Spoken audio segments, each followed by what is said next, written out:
Bonjour à tous et bienvenue. L'année débute à peine et le Barça se retrouve déjà dans une situation préoccupante. En cause, la non-inscription avant la date fatidique du 31 décembre de deux de ses joueurs, Dani Olmo et Pau Victor. On se rappelle que cet été, le cirque avait déjà commencé, Olmo, la recrue phare de l'été, n'ayant pas pu être inscrit, et a finalement bénéficié de la longue blessure de Christensen et d'un point de réglementation pour justement obtenir une dérogation et certaines mesures jusqu'au 31 décembre. Et donc, on avait une direction qui avait quasiment 5 mois pour travailler afin de régler cela et que Olmo puisse, avec Pau Victor, être inscrit sans aucun problème pour la deuxième partie de saison. Évidemment, cela pose question puisqu'on a eu plein de déclarations, comme on l'expliquait, cet esbrouf de Laporta, tout est réglé, ne vous inquiétez pas, le contrat Nike, le plus grand contrat de l'histoire. Et en fait, depuis le début de la présidence de Laporta, ce sont des effets d'annonce. On le rappelle que certains comptes ont été... Alors, maquillé, on va dire ça comme ça, c'est légal, mais quand même, ça pose question, puisqu'à l'époque où ils avaient vendu une partie des studios, je crois que c'était 40 ou 60%, en fait, ils avaient compté la valorisation, donc les 100%, et donc ils les avaient inscrits dans le bilan. Ce qui fait qu'en fait, avec d'autres résultats exceptionnels, notamment la vente des droits TV de la Liga du club, c'est-à-dire que 25% des droits TV de la Liga qui doit revenir au Barça, et ben vont pour les 25 prochaines années à un fonds qui s'appelle Six Street qui avait donné de l'argent cash, ce qui avait donc généré des bénéfices et Laporta disait regardez, la situation va bien. Sauf que cela s'appelle un résultat exceptionnel et que chaque année tu ne peux pas continuer à vendre une partie de tes droits TV ou d'autres actifs. Alors bien sûr il y a ces fameux leviers et tous ces effets de communication et lorsque ça ne va pas, et ben on va trouver un coupable avec la théorie du complot, la Liga nous en veut, c'est Florentino Pérez, c'est Tebas ou que sais-je encore. Je tiens à rappeler juste une chose, même si les jeux politiques existent réellement et que les affinités peuvent influer certaines décisions, la Liga n'a aucun intérêt à couler le Barça. Parce que Madrid-Barça, c'est son match phare. C'est donc perdre en attractivité. Javier Tebas, alors tout pompier pyromane qu'il peut être, avec des casseroles en voulez-vous en voilà lorsqu'il était avocat, vu les gens qu'il a pu défendre et les arguments qu'il a pu énoncer, il n'est quand même pas suicidaire au point d'annihiler et de gêner volontairement le club qui lui rapporterait le plus d'argent pour sa ligue avec le Real, sachant que beaucoup de clubs espagnols, notamment Séville, mais d'autres, sont en train de tirer la langue. Donc ça n'a aucun intérêt. Et surtout, ce qui est le plus important, c'est qu'on aurait pu croire à ça, parce que je comprends le fan du Barça, il a envie d'un club ambitieux, et il a envie de se dire, attends, mais on nous en veut, comme plein d'autres. Et puis est arrivée la réponse de la justice. C'est-à-dire que non content de diriger l'une des plus grandes équipes de l'histoire, la direction va trouver le moyen de la couvrir de 11, ce qui est quand même terrible. Je veux dire, la gestion Bartomeu avait déjà mis le Barça dans les abîmes. La gestion Laporta est en train de faire exactement la même chose sur l'autel de l'ambition, en disant on a un grand club, etc. Au lieu simplement d'être mesuré. Mais un magistrat a parlé cette semaine, parce que oui, le Barça est allé donc sur la voie juridique, ils ont demandé de conserver ces mesures préventives vis-à-vis d'Olmo, ça a été refusé, ils sont ensuite allés dans un autre tribunal, ils ont fait le tribunal de commerce, un tribunal de première instance à Barcelone, et là ils ont, alors là, regardez bien, ils ont en fait expliqué que la commission de la Liga qui s'occupe de ça, en fait elle n'était pas vraiment compétente, et donc ils auraient aimé que ça soit autre chose et tout. Évidemment ils se sont pris un autre refus, donc un autre camouflet, et ce deuxième magistrat il a parlé. Je crois que c'était au Larguero. Et là, il a mis la faute sur les sociaux qui votent. Et quelque part, il a raison, puisque la cure d'austérité, je sais, ça fait pas plaisir, hein, de se dire que là, ton club, il va être moins ambitieux, qu'il doit vraiment réduire la voilure et qu'on va plus parler de stars, de titres, etc. Mais c'est justement pour conserver ton club à moyen et long terme. Et donc, il expliquait que le plafond qui cet été était à moins 81 millions, Laporta a dit, tout sera résorbé cet automne. On est à moins 153. Ah mais il s'est passé quoi? Plus de 70 millions en moins encore? Qu'est-ce qui s'est passé? Avec ce plafond salarial et tout. Et là, quand tu vois ça, ça c'est un fait. C'est-à-dire, c'est pas du blabla, des commérages, parce qu'en effet, certains peuvent y croire en se disant, on en va au Barça et tout. Non, non. Moins 153 millions. Vis-à-vis du plafond. Alors, en effet, il y a plein de règles, on pourrait les expliquer, ce 1.1 du fair play financier, le Barça 1.4. On en parlera un petit peu plus tard. Là, il s'agit d'un fait très clair. Le Barça ne pouvait pas inscrire Dani Olmo. C'est-à-dire que sans la blessure de Christensen déjà, il ne pouvait pas. Et deuxième point, le club vit au-dessus de ses moyens. Ça, on l'a dit, on l'a répété. Alors, je veux bien encore entendre l'ambition des gens et tout. Faut arrêter. C'est-à-dire que le club fait de bonnes choses quand même. Il y a ce contrat Nike qui va énormément aider les finances. Sauf qu'en fait, oui, on parle du plus gros contrat de l'histoire et tout. Bon, globalement, ça va être à peu près un peu plus que ce que touche le Real. Donc, c'est super, évidemment. On annonce des bonus, sachant que c'est très marrant. Lorsque le Barça l'annonce officiellement, il n'y a aucun chiffre donné. C'est la presse catalane qui va divulguer certaines choses, et en effet, c'est très bien. En gros, ça va permettre au club de gagner, on va dire, entre 30 et 40 millions de plus que le contrat actuel. C'est énorme. Sauf que problème, vu que tu as vendu pour tes 25 années prochaines 25% de tes droits TV en Liga, c'est à peu près 40 millions de moins à gagner. Donc en fait, ce que tu as hypothéqué, ok, j'ai pris du cash, résultat exceptionnel, regardez, je suis en bénéfice. Sauf que là, pour toutes les années maintenant, eh ben, je perds quasiment 40 millions par an de droits TV. Mais hop, j'ai le contrat Nike, regardez, c'est le plus gros contrat de l'histoire. Bah, c'est bon, je suis sauvé. Mais attends, t'as eu moins 40 là dans ton bilan. Ah mais là j'ai plus 40, donc t'équilibres juste. Mais ça va pas régler le problème, parce qu'il faut d'autres sources de revenus. Et en fait le problème de cette gestion, c'est que ce que t'as hypothéqué à gauche, à un moment donné tu vas le récupérer à droite, mais ça ne te génère pas de nouveaux revenus à moyen et long terme. Ça va te permettre de mettre des pansements sur une hémorragie. Alors oui, la jambe de bois elle va tenir un moment, mais jusqu'à quand? Ce qui fait que là, ce club mythique, qui a été ridicule cet été avec Olmo, je veux dire, qui n'arrive pas à enregistrer ses joueurs quand même.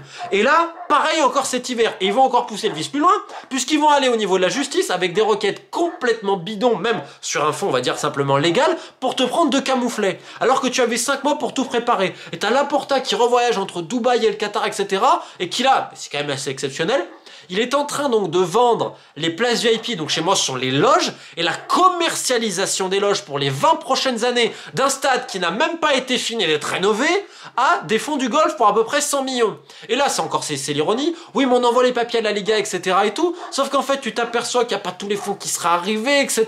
Et que donc, et c'est là où c'est magnifique, donc encore une fois, l'incompétence de la direction qui travaille à l'arrache, te dit mais attendez, c'est un cas de force majeure. Et oui, parce que là, ça a bon dos l'incompétence. C'est-à-dire, regardez, normalement on aurait dû toucher ça, là les paiements sont décalés et tout, donc cas de force majeure. Pourquoi cas de force majeure? C'est qu'en fait, un joueur en Liga, eh ben, il ne peut pas être inscrit 2 fois. Simplement, il y a un point de règlement. Sauf en cas de force majeure. Ce qui fait qu'ils sont en train d'utiliser cela en disant, mais regardez, on n'a pas eu ce qui était prévu, machin et tout, toujours avec une opacité absolument incroyable, pour solliciter cela vis-à-vis de la fédération espagnole. Or, la fédération espagnole, pour émettre donc cette nouvelle licence, pour cela, elle a besoin de l'accord, de l'approbation de la Liga, qui ne l'a absolument pas donné. Et puis, entre nous, la Liga, elle s'est réjouie évidemment des victoires juridiques, parce que vous vous rendez compte, et le magistrat l'a bien signalé, la commission que le Barça attaquait, on va dire, personne n'a jamais rien dit. Hein. Et ça fait 12 ans. Hein. C'est la première fois qu'un club en arrive là. Et tu te dis, imaginez pour les joueurs déjà, ils se disent, mais qui nous dirige? Mais qui nous dirige? Ils sont en train de nous parler de transfert, là on parle d'Isaac ou je sais pas quoi. T'arrives même pas à inscrire tes joueurs? Alors oui, il y a quand même eu de bonnes choses parce qu'il y a de nouveaux partenariats qui ont été signés ces derniers mois. Même si ce sont des petits partenariats, tu as eu du complément alimentaire, tu as eu la nouvelle entreprise de télécommunication pour le nouveau stade avec la 5G, etc. Il y a eu des rénovations également de certains sponsors, c'est très bien. Le contrat Nike, c'est très bien. On a réussi à baisser la masse salariale sur les dernières années, c'est très bien. Sauf que tu as encore d'énormes poids morts dans le vestiaire. Un mec comme De Jong sur ta masse salariale, c'est terrible. Tu voulais vendre des joueurs, t'as pas réussi. Et surtout, l'été dernier, enfin, pas celui-là, mais l'autre, rappelez-vous, les joueurs Félix, les machins. Bon, on remarquera que Mendes et Zahavi et les agents, c'est la maison. En même temps, tu me diras, vu les relations qu'ils ont avec le père Laporta et le fils, bon, ça peut expliquer certaines choses. Mais t'avais besoin de faire Vitor Roque? Alors oui, là, tu le prêtes au Betis, ça m'a... T'avais besoin de dépenser autant d'argent? T'avais besoin de faire autant de transferts? D'essayer de faire des prêts décidés là? Alors oui, je sais. Mais le Barça aujourd'hui, s'il a fait cet exceptionnel début de saison, c'est grâce à des gamins de la Masia. Heureusement qu'il y a eu cette génération, hein. Parce qu'autrement, je sais pas comment on fait. Oui, Robert, évidemment, qui nous sort évidemment quelques prouesses. Gundogan, qui est très gentil de sortir sans rien demander. Mais il va falloir arrêter maintenant de crier au complot autre. La gestion du Barça a été complètement déconnectée de la réalité et met en péril le club. Pas maintenant, mais à plus tard. Parce que tu es en train de saucissonner tous les actifs. Et Laporta, il se permet de faire ça. Il n'y a pas de motion de censure pour le moment. Certains disent que ça pourrait venir. Honnêtement, je demande à voir quand on voit tout ce que Bartomeu a fait, le crédit qu'il avait obtenu. Et Laporta, surtout, il est très très bon communicant. Donc il a ce bagou naturel, il est en train de faire rêver les gens. Mais à un moment donné, il y a la réalité. Comment Laporta peut expliquer ce qu'a dit le magistrat? Et là, c'est pas Tebas, c'est pas la Fédé, c'est pas moi, c'est pas des journalistes, c'est un magistrat qui a absolument rien à gagner. Il a été fort. Boum. Il t'a sorti le chiffre factuellement. Moins 153. Tu fais comment? Parce que je le répète. Alors oui, t'as des résultats exceptionnels. Mais ce que t'as gagné à gauche, tu l'as reperdu à droite, mais tu refais un contrat qui va compenser et tout. Et en fait, tout ce que t'as gagné à très court terme, tu l'as perdu à moyen et long terme. C'est-à-dire que pendant 25 ans, t'as 25% de tes droits de TV en moins. C'est à peu près 40 millions par an. Là, tu veux vendre la commercialisation de tes loges VIP et tout, encore à l'arrache. À la base, ils ont voulu 200 millions, finalement, c'est plus que ça. Enfin, c'est n'importe quoi. Ça fait que pendant 20 ans, le principal revenu de ta billetterie, c'est-à-dire ce sont les loges, hein, ça qui compte, tu les auras pas non plus. Donc ça fait que tu hypothèques encore. Alors certes, tu peux te sauver parce que tu avais en plus fait des deals complètement foireux, comme ils avaient vendu à Barça Studio, les mecs qui n'avaient pas payé, finalement il y a une autre entreprise qui arrive, qui va prendre en charge la dette, les 40 millions, les ci et là. Mais en fait, tu jongles avec des comptes d'apothicaires sur un fil et tu es en train de mettre en péril l'institution barcelonaise sur le moyen et le long terme. C'est-à-dire que même si tu arrives plus ou moins à régler la situation, t'as hypothéqué une part de ton avenir et de tes revenus. Surtout à un moment où on sait qu'il y aura bientôt la fin des travaux pour ce Camp Nou. Ça va générer donc de nouveaux revenus, d'accord, mais ils seront encore amputés parce que tu vends là pour maintenir un train de vie qui est bien trop grand. Et puis surtout, t'es déjà en train de parler de transfert d'été prochain.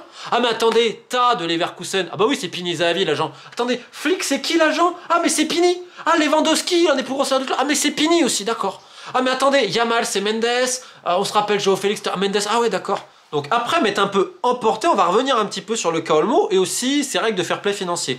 L'idée c'est 1.1. Pour faire très simple, c'est pour chaque économie de salaire ou chaque revenu généré, pour chaque euro à ce niveau-là, si tu es en 1.1 avec le fair play financier, tu peux dépenser 1 euro. Sauf que le Barça, je crois qu'ils étaient 1.4, c'est-à-dire que si admettons ils arrivent à générer 1 euro soit d'économie et de revenus, un nouvel euro, et ben ils peuvent en dépenser que 25 centimes.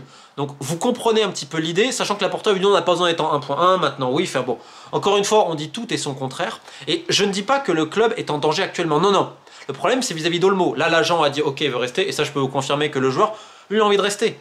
Sauf que tu as un véritable problème, c'est qu'en plus d'avoir mis dans l'embarras le club en termes médiatiques, d'avoir trahi quelque part la confiance de beaucoup de gens, également celle du joueur, je suis désolé.